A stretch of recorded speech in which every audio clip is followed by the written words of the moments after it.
தேர்தல் ஆணையர்கள் நியமனம் தொடர்பாக வரும் 15ஆம் தேதி பிரதமர் ஆலோசனை. 2 தேர்தல் ஆணையர்கள் பதவி காலியாக உள்ளதை அடுத்து நடவடிக்கை.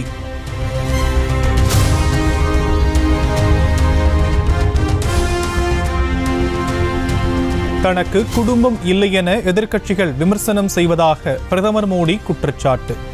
140 கோடி மக்களும் தனது குடும்பத்தினர்தான் என்பதை அவர்கள் மறந்துவிட்டதாக சாடல்.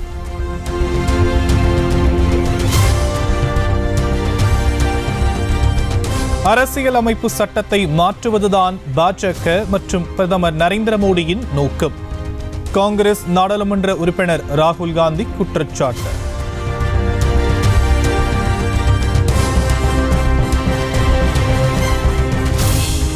மேற்கு வங்கத்தில் 42 தொகுதிகளுக்கும் வேட்பாளர்களை அறிவித்தார் மமதா பானர்ஜி. காங்கிரசுடன் கூட்டணி அமைத்து போட்டியிடுவார் என எதிர்பார்த்த நிலையில் அனைத்து தொகுதிகளுக்கும் வேட்பாளர்கள் அறிவிப்பு.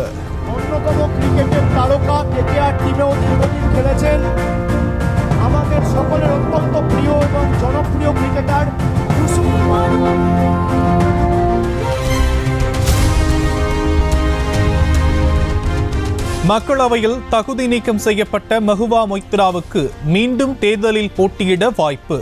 முன்னாள் கிரிக்கெட் வீரர் யூசுப் பதானும் திரிணாமுல் காங்கிரஸ் சார்பில் களம் காண்கிறார்.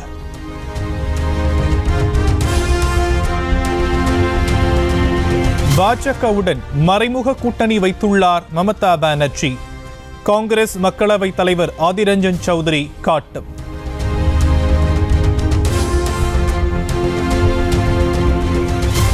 மும்பை வடமேற்கு தொகுதிக்கு வேட்பாளர்களை அறிவித்தார் முன்னாள் முதலமைச்சர் உத்தவ் தாக்கரே.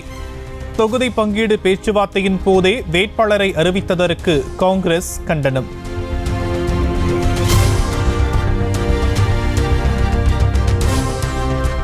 தேர்தல் பத்திரங்களை வெளியிட கால அவகாசம் கோரிய ஸ்டேட் பேங்க் ஆஃப் இந்தியா மனு நாளை விசாரணைக்கு எடுக்கிறது உச்சநீதிமன்றம்.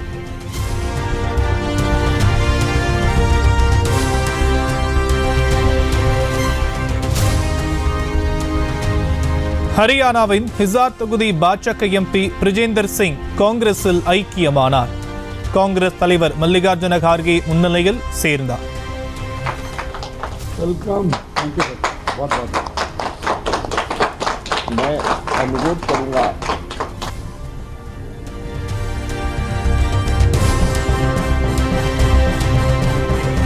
பத்தாண்டுகளாக கொடுத்த வாக்குறுதிகள் எதையும் நிறைவேற்றாமல் மாநிலமாக சென்று திட்டங்களை தொடக்கி வைத்துக் கொண்டிருக்கிறார் பிரதமர் என விமர்சனம். மீண்டும் மோடி என பாஜக முழங்கினாலும் வேண்டாம் மோடி என்பதே இந்தியா முழுவதும் எதிரொலிக்கும் முழக்கம் என்றும் முதலமைச்சர் மு.க. ஸ்டாலின் சாடல்.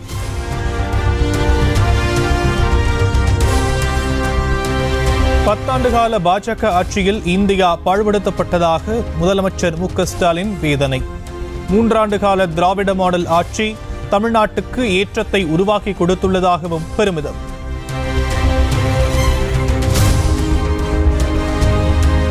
தமிழகத்தில் போதைப்பொருள் பரவலாக உள்ளது என்பது உறுதியாகியுள்ளதாக ஆளுநர் RN ரவி அறிக்கை. கல்வி நிலையங்களில் போதைப்பொருள் பரவி உள்ளதாகவும் ஆளுநர் வேதனை.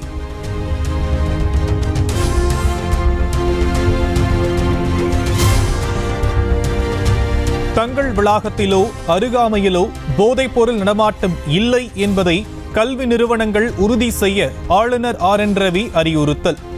மாணவர்கள் விவகாரத்தில் பெற்றோர் கூடுதல் கவனம் செலுத்தவும் வலியுறுத்தல்.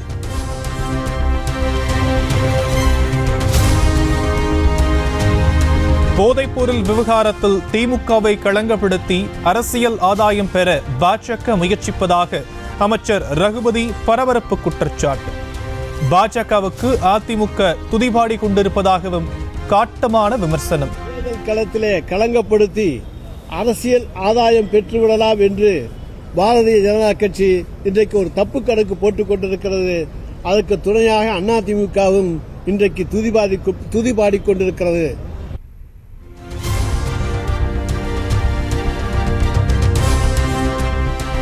தமிழ்நாட்டிலிருந்து ஜாஃபர் சாதிக் போதைப் பொருட்களை கடத்தவில்லை என அமைச்சர் ரகுபதி விளக்கம். தமிழகத்தில் போதைப் பொருள் புழக்கம் என்பதே இல்லை என்றும் உறுதி. தமிழ்நாட்டில் இன்றைக்கு ஏதாவது பிடித்தார்களா?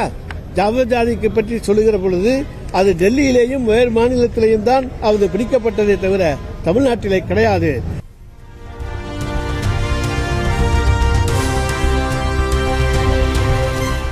இரண்டாயிரத்தி 13ஆம் ஆண்டில் ஜாஃபர் சாதிக் விடுதலை செய்யப்பட்டதற்கு அதிமுகவும் பாஜகவும் தான் காரணம். சட்டத்துறை அமைச்சர் ரகுபதி பகிரங்க குற்றச்சாட்டு. 2013 அன்றைக்கு அது விடுதலை ஆகிவிட்டது. அதிமுக ஆட்சியினுடைய அவர் ஒழுங்காக அந்த வழக்கை நடத்தாத காரணத்தாலும் பாஜகவினுடைய வழக்கறிஞர் அதில் தலையிட்ட காரணத்தாலும் அந்த வழக்கு விடுவிக்கப்பட்டது.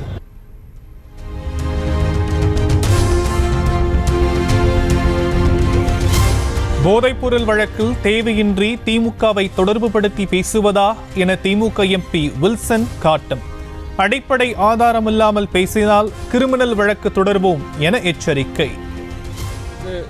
கட்சியோ இல்லை கட்சி தலைவர்களையோ இணைத்து அதுவும் எந்தவித ஆதாரம் இல்லாமல், அடிப்படை ஆதாரம் இல்லாமல் இது போன்ற ஒரு குற்றச்சாட்டுகள் செஞ்சாங்கன்னா அவங்க மேல நிச்சயமாக சிவில் மற்றும் கிரிமினல் வழக்குகள் நாங்கள் தொடர்வோம்.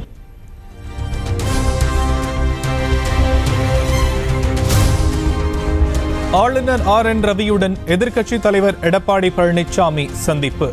தமிழகத்தில் போதைப்பொருள் புழக்கம் அதிகரித்துள்ளதாக கூறி புகார் மனு.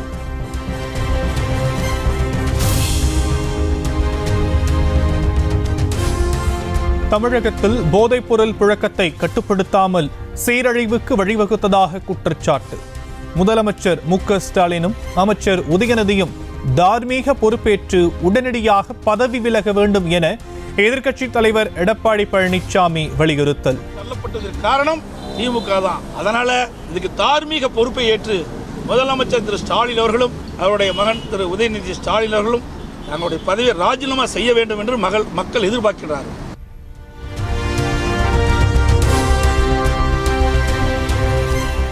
தமிழகம் போதைப் பொருட்களின் தலைநகரமாக மாறிவிட்டதாக EPS புகார். காவல்துறை துணையுடன் எங்கும் போதைப் பொருள் புழக்கம் இருப்பதாகவும் குற்றச்சாட்டு. சொன்னா ஏன் இதுக்கு முந்தியில அவர் கண்டுபிடிக்கல? நீங்க பாத்தீங்கன்னா காவல்துறையுடைய செயல்பாடு சந்தேகத்துக்குரியதா இருக்குது, அரசாங்கம் சந்தேகத்துக்குரியா இருக்குது. இதற்கெல்லாம் முழு விசாரணை நடைபெற்றால்தான் உண்மை செய்தி வெளிவரும்.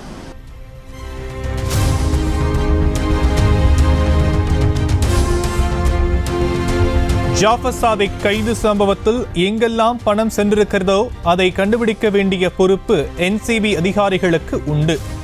எவ்வளவு பெரிய மனிதர்களாக இருந்தாலும் அவர்கள் மீது நடவடிக்கை எடுக்கப்படும் என நம்புவதாகவும் அண்ணாமலை நம்பிக்கை. NCB அதிகாரிகள் உள்ள போய் யாரெல்லாம் இதில் சம்பந்தப்பட்டிருக்கின்றார்களோ, இந்த ட்ரக்ஸ் மணி எங்கெல்லாம் போயிருக்கோ அதையெல்லாம் கண்டுபிடித்து தோலுரித்து தமிழக மக்கள் முன்னால் நிறுத்த வேண்டிய கடமை அவர்களுக்கு இருக்கு. அதே நேரத்தில் எவ்வளவு பெரிய மனிதர்களாக இருந்தாலும் கூட தெய்வ தாட்சணியம் இல்லாமல் நடவடிக்கை எடுக்க வேண்டும் என்று தமிழக மக்கள், இந்திய மக்கள் விரும்புகின்றார்கள். அதை NCB செய்ய வேண்டும் என்று நாங்கள் வலியுறுத்துகின்றோம்.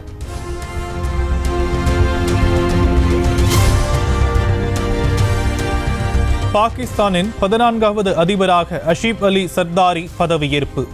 உச்சநீதிமன்ற தலைமை நீதிபதி பதவி பிரமாணம் செய்து வைத்தார்.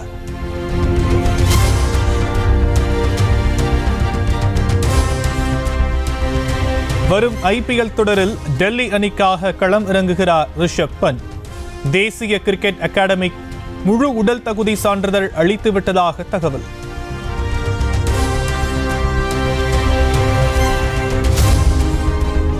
நடப்பு IPL தொடரில் இருந்து வெளியேறினார் இங்கிலாந்து வீரர் ஜேசன் ராய். ஜேசன் ராய்க்கு பதிலாக பில் சால்ட்டை அணியில் எடுத்து கொல்கத்தா நைட் ரைடர்ஸ்.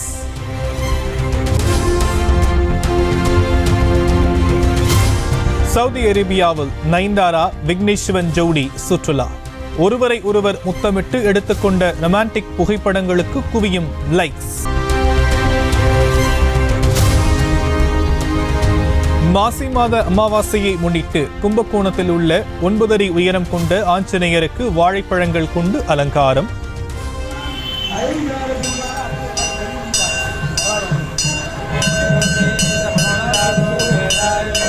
ஏராளமானவர்கள் கலந்து கொண்டு சுவாமி தரிசனம்.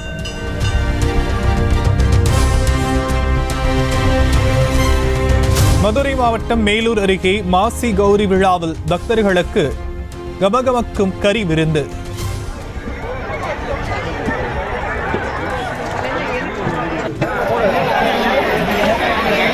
முத்துப்பிள்ளை அம்மனுக்கு பலியிடப்பட்ட 50க்கும் மேற்பட்ட ஆடுகள், கோழிகளை சமைத்து பரிமாறப்பட்டது.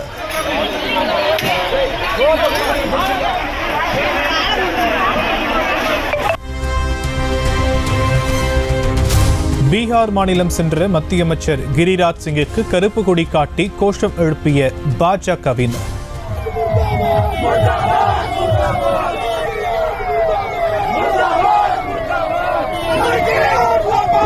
சொந்த தொகுதியில் சொந்த கட்சியினரே அதிருப்தியை வெளிப்படுத்தியதால் அமைச்சர் தரப்பு அதிர்ச்சி.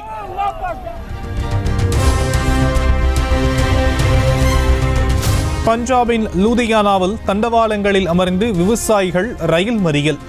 வேளாண் விளைபொருட்களுக்கான குறைந்தபட்ச ஆதரவு விலையை நிர்ணயிக்க கோரி மத்திய அரசுக்கு எதிராக போராட்டம்.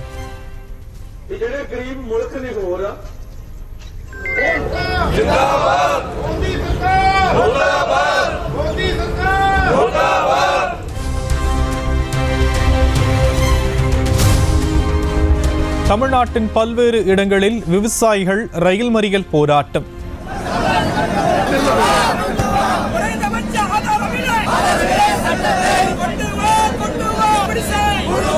மத்திய அரசை கண்டித்து போராடும் வடமாநில விவசாயிகளுக்கு ஆதரவாக கோஷம்.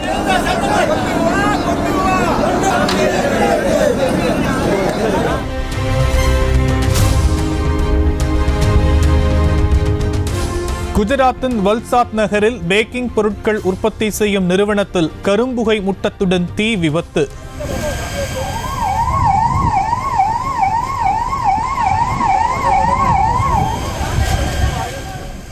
தெர்மாக்கோல் உள்ளிட்ட பொருட்களை எடுத்துக்கொண்டு வெளியேறிய ஊழியர்கள்.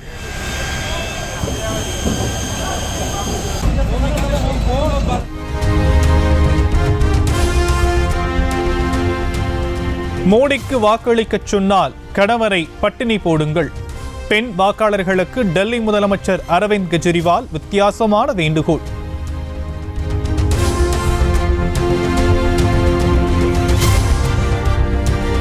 திமுகவில் 39 தொகுதிகளுக்கான நேர்காணல் நிறைவு. தொகுதி நிலவரம், வெற்றி வாய்ப்பு உள்ளிட்டவை குறித்து கேட்டறிந்த முதலமைச்சர் மு க ஸ்டாலின்.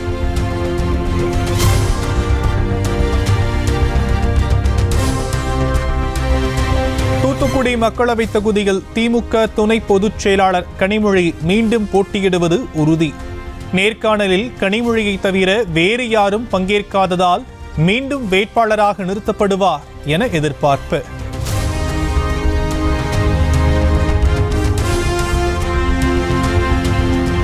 அதிமுகவில் விருப்ப மனு அளித்தவர்களிடம் இபிஎஸ் நேர்காணல்.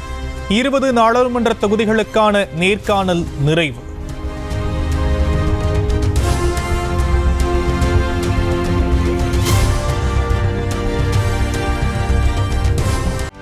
செய்திகளை உடனுக்குடனும் துல்லியமாகவும் தெரிந்து கொள்ள சப்ஸ்கிரைப் பண்ணுங்க.